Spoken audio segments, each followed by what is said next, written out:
जोरदार शब्दों में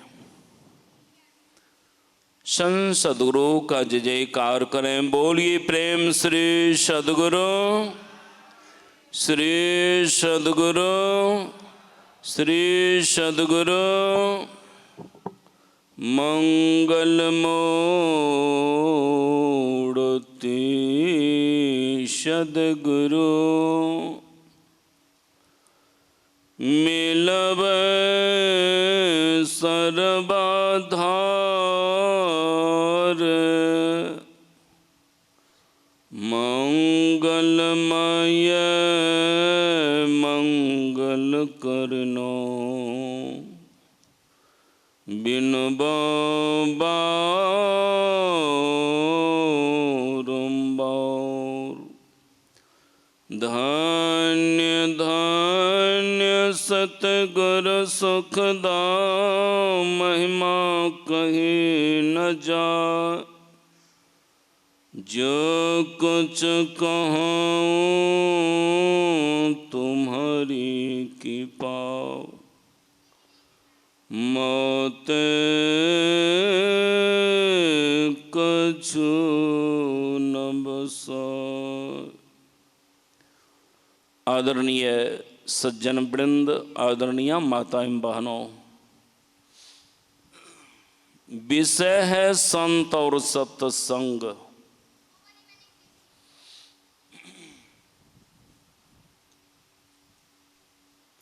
बहुत ऐसे व्यक्ति हैं जो संत और सत्संग से बहुत अनभिज्ञ हैं।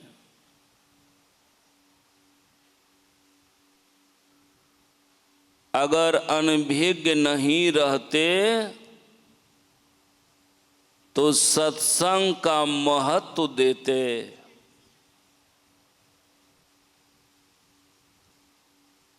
अभी सत्संग में बहुत कम उपस्थिति है। कारण क्या है? कारण यही है, व्यक्ति सत्संग का महत्व नहीं जान रहे हैं। मैं आप लोगों से पूछता हूं, आपको क्या चाहिए?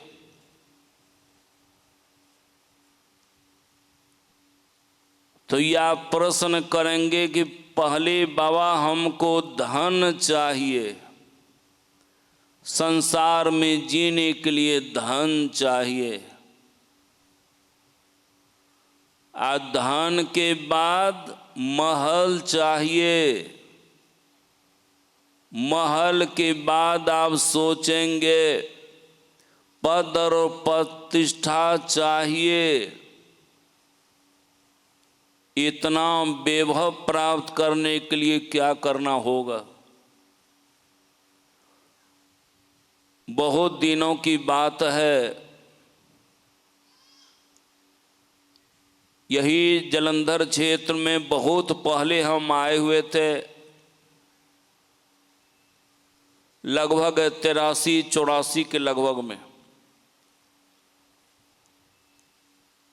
सहरसा जिला का ही एक व्यक्ति यहाँ कमाने के लिए आया।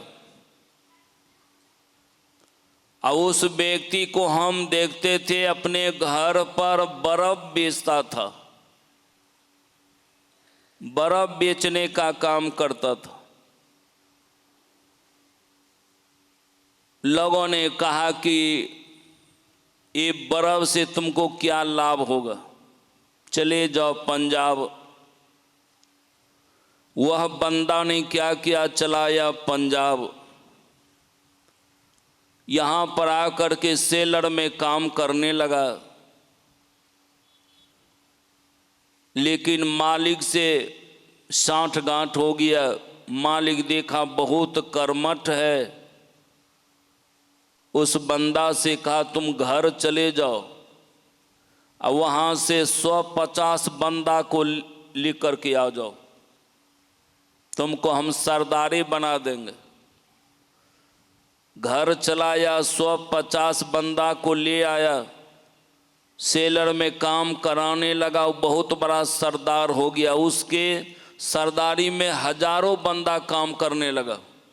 इतना पैसा हुआ, इतना पैसा हुआ कि यहाँ पर 4 फैक्ट्री खरीद लिया। घर पर एक बहुत बड़े जमींदार व्यक्ति थे, उसका जमींदारी खरीद लिया और यहाँ पर 3-3 मंजिल का महल बनाया। जब उनके यहाँ मेरा प्रोग्राम हुआ तब मैंने पूछा क्या समाचार है। उन्होंने कहा बाबा सब आपकी कृपा है, आप तो आप अपने से देखे हैं, हम बर्फ बेचते थे, बर्फ बेचने वाले व्यक्ति को इतना संपत्ति हो जाना ये बहुत कठिन की बात है।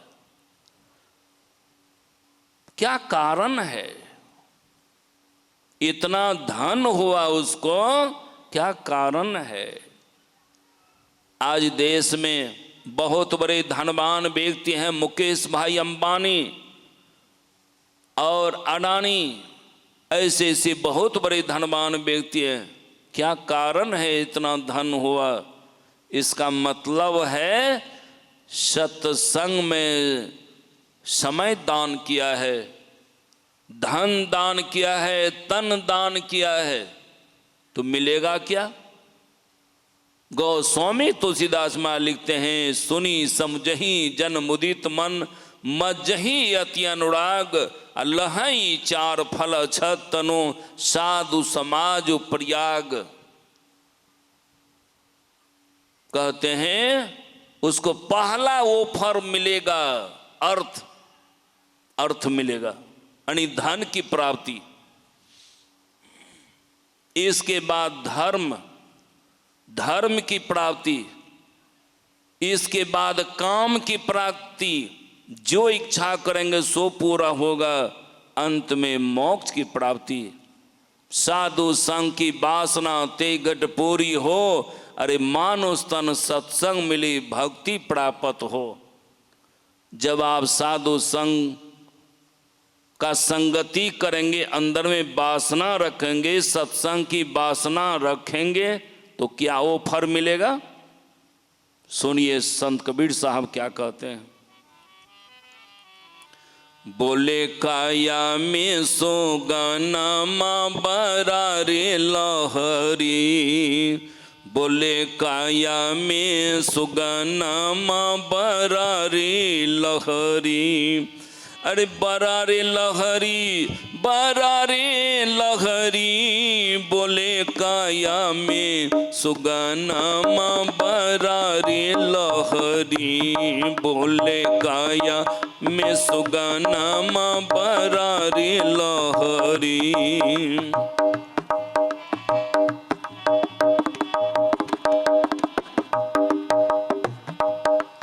पिंजरा 3.5 हाथ का में सुगना बोले, पिंजरा 3.5 हाथ का में सुगना बोले, कभी कभी मस्ती में या बेदिल का जोहर खोले, कभी कभी मस्ती में या बेदिल का जोहर खोले, बोले सांझेरी बिहाना माँ बरारे लहरी, बोले सांझेरी बिहाना माँ बरारे लहरी, बोले सांझेरी बिहाना माँ बरारे लहरी।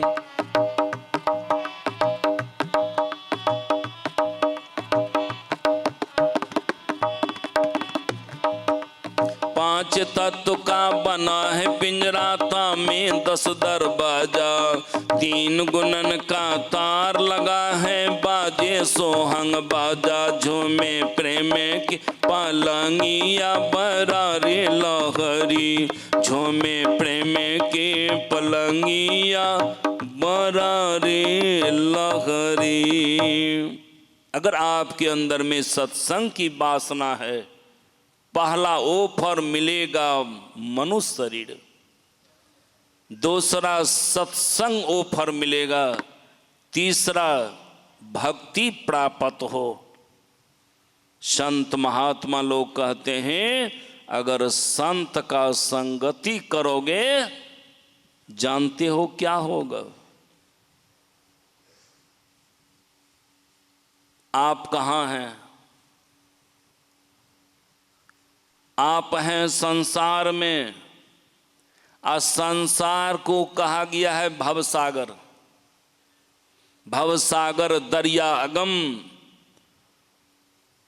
यह एक ऐसा भवसागर है, एक बार फिसल जाने के बाद फिर इस भवसागर से निकलना मुश्किल हो जाता है। अरे आप शरीर में हैं तब ना इतना दूर से आए हैं यहाँ कमाने के लिए। यहाँ के आदमी विदेश जाता है। पलक गए हुए थे कुछ दिनों के बाद सत्संग करने के लिए अमृतसर की तरफ। आज जहाँ पर मेरा बासा था वो घर वाला था ऑस्ट्रेलिया में, हम थे उसके घर पर, वो था विदेश में। अब विचार कर सकते हैं, शरीर मिला है इसलिए आप यहाँ आ गए कमाने के लिए। शरीर है कहाँ? भवसागर में। ये जीव जो है भवसागर में, महाराज भवसागर में सुख नहीं, भवसागर में दुख होते रहता है। प्रश्न खड़ा है, इस भवसागर से आप कैसे निकलेंगे? कौन निकालेगा?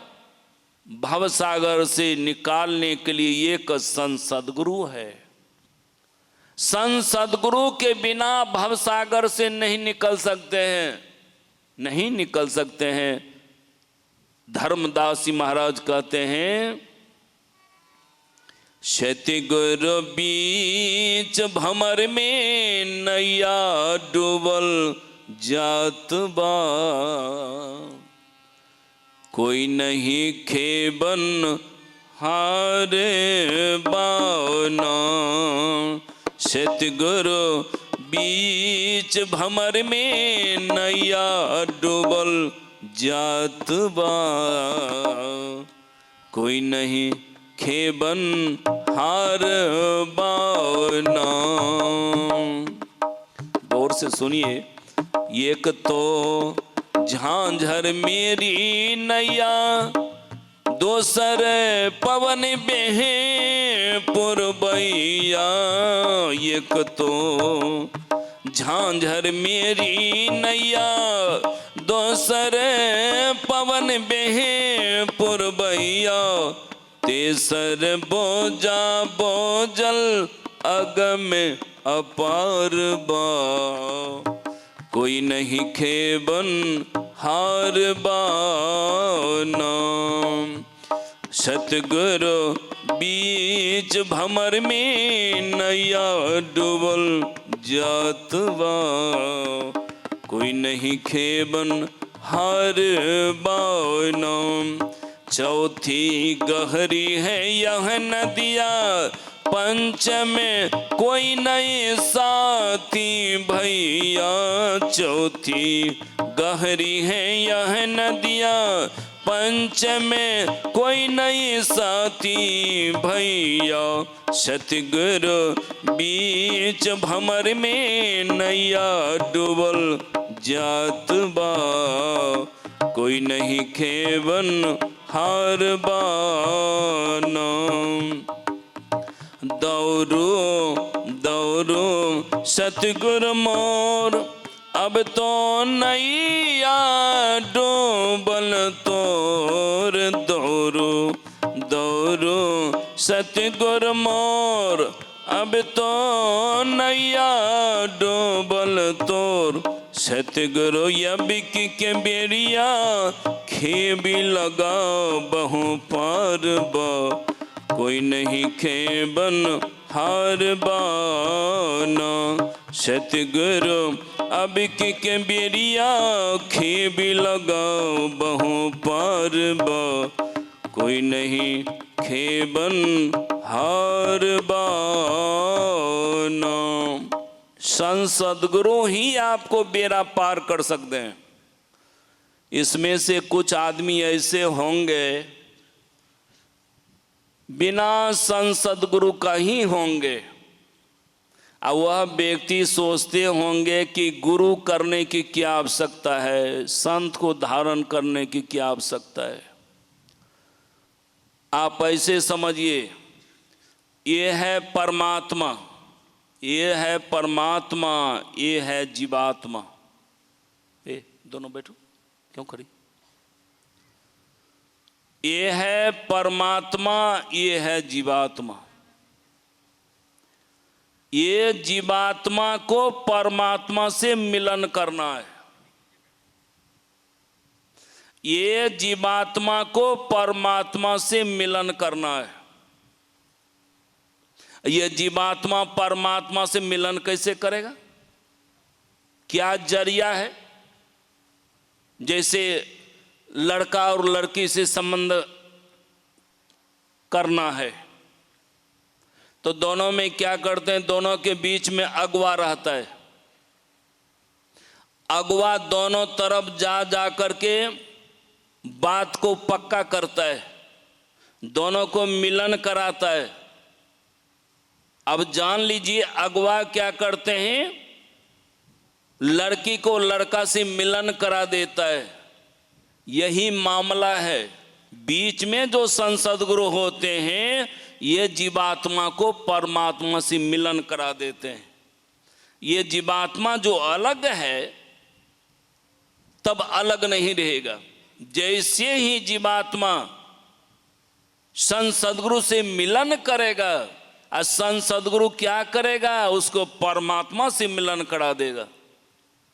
अभागा जो है क्या करता है, डायरेक्ट वह चाहता है कि हम ईश्वर से मिलन कर लें।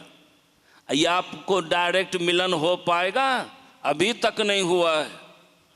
कोई आदमी डायरेक्ट प्रभु परमात्मा से मिलन नहीं किया है। जैसे कि आप ये बिजली के द्वारा पंखा चलवा रहे हैं, ये बाजा बजवा रहे हैं, लेकिन आप देखे होंगे ये जो तार जो है गया हुआ है, 11,000 से कांटेक्ट है इसको, लेकिन बीच में ट्रांसफार्मर है। और ट्रांसफार्मर क्या करता है, 440 सप्लाई करता है, लेकिन ट्रांसफार्मर में 11,000 वोल्टेज है। अगर इस बीच में अगर ट्रांसफार्मर नहीं रहे, क्या ये बॉल जल पाएगा, ये पंखा चल पाएगा। मैं सच्ची घटना सुनाता हूँ, सहरसा जिले की, जहाँ मैं रहता हूँ बगल में ही एक गांव है। वहाँ पर रामानंद पासवान नाम का एक चौकीदार है। घर में वोल्टेज नहीं था, पत्नी ने पूछा घर में वोल्टेज नहीं है, कहा नहीं होगा वोल्टेज। कहा कहाँ से आप ये तार को आप कनेक्ट किए हुए हैं जो घर में वोल्टेज नहीं है। कहा कि बगल में ट्रांसफार्मर है वहीं से किए हुए हैं। और उसके घर के ऊपर देकर के 11,000 तो तार जो गया हुआ है वो आश्रम के बगल में आया हुआ है। कहा ये कौन तार है, यहाँ से आप तार नहीं जोड़े हुए हैं। कहा ये इसमें अधिक वोल्टेज है, 11,000 वोल्टेज। ये जो सुना के 11,000 वोल्टेज है, रामानंद पासवान को जाने दिया थाना।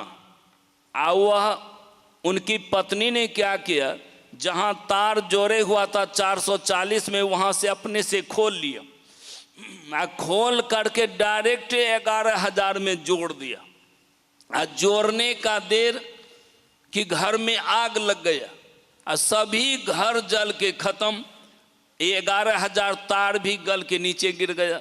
जब आश्रम में हम नहीं देखे लाइन है तो हम फिर पता लगाने लगे, तब पता चला कि बगल वाले गांव में इस तरह की घटना हुई है। जब वहाँ पहुँचे तो हम रामानंद पासवान से पूछे ऐसे गड़बड़ क्यों कर दिया। कहा बाबा हम नहीं किए हैं, मेरी पत्नी कर दिया है।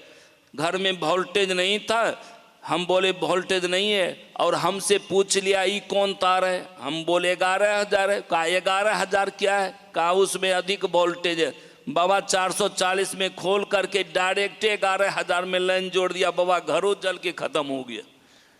आप लोगों को भी मैं समझा देता हूं, डायरेक्ट भगवान में लाइन नहीं जोड़िएगा, नहीं चौकीदारवे वाला हाल हो जाएगा। अरे इस बीच में ट्रांसफार्मर है, वह संत सद्गुरु है। संत सद्गुरु से जैसे ही आप अपने आप को कनेक्ट कीजिएगा, परमात्मा से आपको कनेक्ट हो जाएगा, परमात्मा से आपको मिलन हो जाएगा। तो संत सद्गुरु कैसे होते हैं? साधारण होते हैं महाराज। नहीं, वेद ने गाया है, गुरुड़ ब्रह्मा गुरुड़ विष्णु गुरुड़ देवो महेश्वर गुरुड़ साक्षात परब्रह्म तस्मै श्री गुरुवे नमः। महाराज वह ब्रह्मा के समान होते हैं, ब्रह्मा के समान। मैं संत कबीर साहब का चमत्कार सुनाता हूँ। जिस समय में वह हुए हैं, एक बादशाह थे, वह उनके मंत्री थे शेख तकी। वह कबीर साहब से जलते रहते थे। एक दिन क्या हुआ, कहते हैं कबीर साहब से चलो टहलने के लिए। वह बादशाह और मंत्री कबीर साहब को लिए चल पड़े नदी किनारे टहलने के लिए। नदी में क्या देखते हैं, लाश भांसते जा रहा है। मंत्री सोचा शेख तकी आज ही एक ऐसा मौका है जो कि आज कबीर साहब को पस्त करने का। ये बहुत चटक नेटक जानता है। आप लोग स्वागत कर लें। बोलिए प्रेम श्री सद्गुरु महाराज की जय।